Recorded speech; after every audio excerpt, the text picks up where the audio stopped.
악랄하구나. 근슬사의 친구들. 살기 위해서는 피도 눈물도 없구나.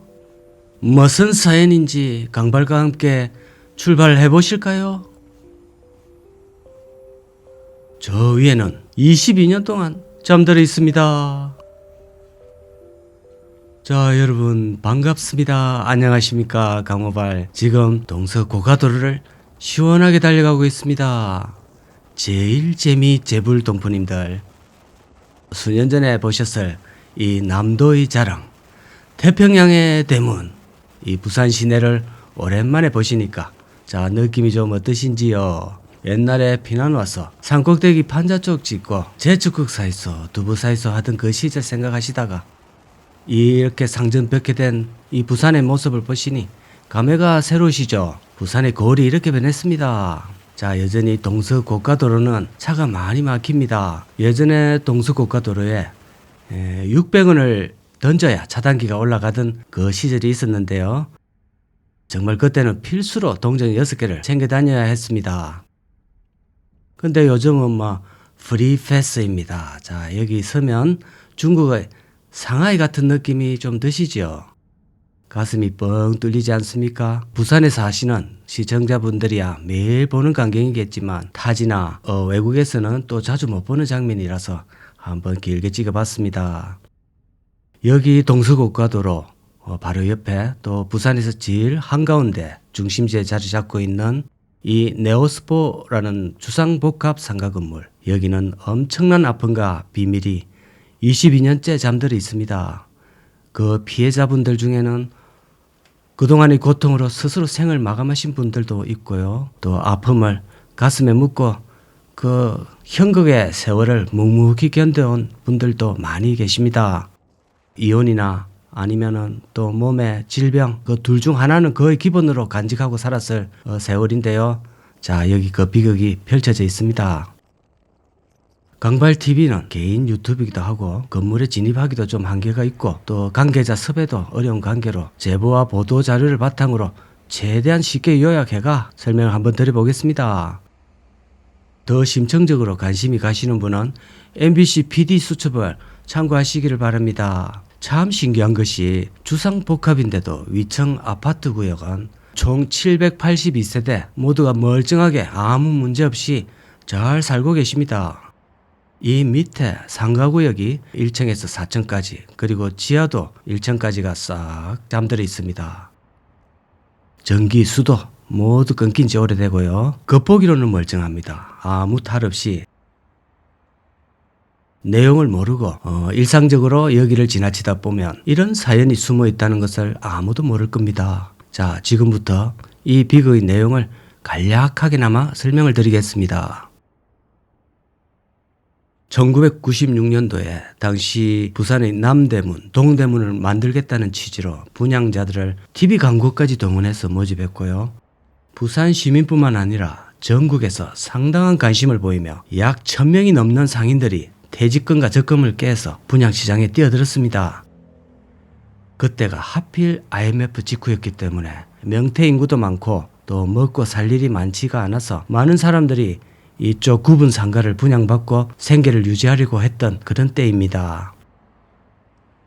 게다가 서면 중심부 상권에 있었고 옆에는 또 대형 백화점도 있었고 하다 보니까 상권은 의심할 여지가 별로 없었습니다. 그리고 분양사가 또 대기업이다 보니까 역시 신뢰가 충분했습니다. 근데 그러다가 3년 동안은 아무 탈이 없었습니다. 괜찮게 영업을 잘하고 있었는데 근데 어느 날 갑자기 상가 전체에 전기가 확 나가고 상인들은 다 나가라 이런 청천벽력 같은 소리를 들을 때만 해도 누군가가 전기세를 안 낸 모양이다. 서로 나는 잘 냈는데 누가 이래 다른 사람한테 피해를 주나 이렇게 생각하면서 가볍게 여겼습니다. 그것이 22년 동안의 그 멈춤의 출발이었습니다. 그 뒤로 22년 동안 한 번도 여기에 불과 물이 들어온 적이 없었습니다. 어떻게 이런 일이 있을 수 있는지 자, 여러분도 한번 생각을 해보시기를 바랍니다. 이런 일이 현실에서 일어날 수 있는지 그런데 이게 현실이고 저도 믿을 수가 없었습니다. 내용인즉슨 시행사 N사와 시공사 D사와 H사가 있었습니다. 관계자는 3명이지요. 초기 계약서에 따르면 나중에 서로가 4대 6 정도로 수익금을 정산하고 정상적인 절차를 거쳤어야 되는데 시공사가 서류를 조작해서 소유권을 독점하려고 했습니다. 시행사가 당연히 소송을 걸었을 테고 유리한 판결을 받고 승소를 하고 수익금 정산을 받아야 되는 단계였는데 그 지급해야 할 금액 비율을 최소로 하기 위해서 패소한 측에서 정상적으로 운영적인 부분도 전기를 끊어서 영업을 못하게 만들고 건물의 감정가액을 떨어뜨리려고 했던 목적으로 이 전기를 끊었다고 합니다. 근데 저 개인적으로는 멀쩡히 운영 중인 영업장을 단전이 될 수 있는지 그것이 좀 의문스러웠습니다. 한 가지 추정하기로는 저 시공사가 나머지 미분양분을 소유하고 있었고 아무리 미분양으로 비어 있었더라도 기본적인 전기세 그리고 관리비 이거는 지급해야 됩니다.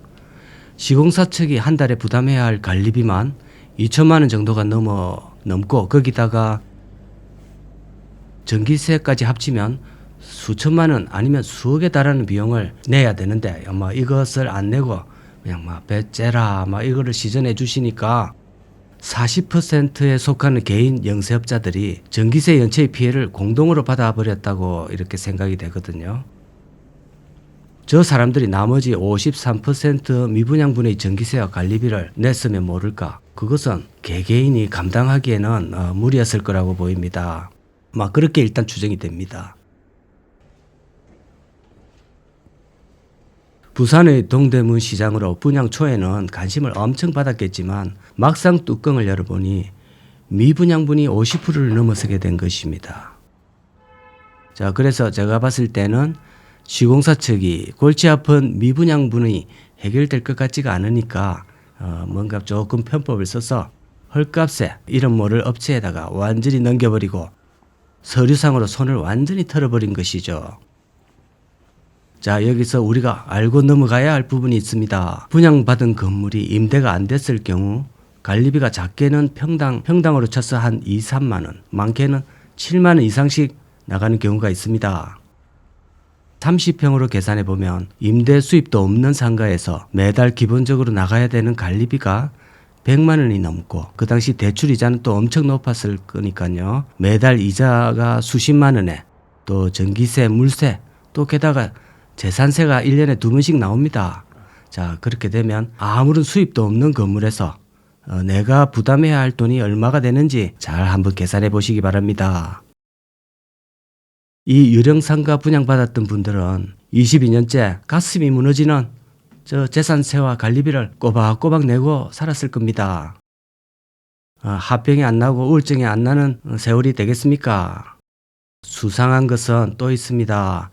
D 회사와 H 회사가 둘이 공동으로 거의 900억 정도에 해당되는 미분양 상가를 가지고 있었는데 둘 다가 똑같이 K사와 S사에다가 각각 10분의 1 가격으로 매각 처리를 했다고 하거든요. 나중에 장부를 조사해 보니까 그 받아야 할 돈은 대손 처리를 했다고 합니다. 자, 이 말은 무슨 말이냐 하면 내부자를 통해서 종이회사 페이프 컴퍼니를 만들고 돈은 대손 처리, 그러니까 돈은 못 받았다 이렇게 하는 것이죠. 자, 그렇게 하고 이제 손을 드는 겁니다. 근데 회사는 저렇게 해도 개인은 저런 회사처럼 편법을 통한 저런 책임 탈출조차도 불가능해서 지금까지 저렇게 몇 억도 날아가고 뒤에 남은 세금과 관리비까지 고스란히 내고 있는 실정입니다. 자, 여러분들 이런 걸 꼭 봐놓으셔야 됩니다. 자, 이것은 지금 진행 중에 있는 우리 개인들의 고통입니다. 절대 남의 얘기가 아니라는 것 아차 하는 순간 저 속에 당사자가 내가 될 수가 있습니다. 오늘도 누군가의 아픈 이야기가 되겠지만 하지만 우리는 이런 것을 보고 또 배워야 합니다. 학교에서는 안 가르쳐 줍니다. 왜 안 가르쳐 주고 똑같은 과목 가지고 계속 등수 줄만 세우는지 모르겠습니다. 뺑뺑이만 돌립니다.